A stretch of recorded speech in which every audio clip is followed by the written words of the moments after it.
अस्सलामुअलैकुम। Al Noor goat farm से नवीद लगारी। आज हमारे पास ये रुस्तम ब्लड लाइन का बकरा है माशाल्लाह। फ्रेश दो दांत है, बहुत ही मजबूत, एयर क्वालिटी 100%। हाइट लेंथ आपके सामने है। जो भी शौकीन दोस्त शौक करना चाहते हैं इस बकरे का तो रब्ता कर सकते हैं। माँ बाप का मुकम्मल रिकॉर्ड है बड़ा।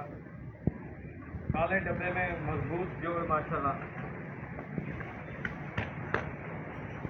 फेस ब्यूटी भी आपके सामने है माशाल्लाह। कितने सिंह है। शौकीन दोस्तों के लिए बहुत ही अनमोल तोहफा है। फ्रेश दो दांत है अभी। जितने भी इंटरेस्टेड दोस्त हैं, और ये आप चेहरा चेक करें माशाल्लाह। ये देखें तकरीबन 1 फुट के करीब इसके चेहरा फेस ब्यूटी जो है।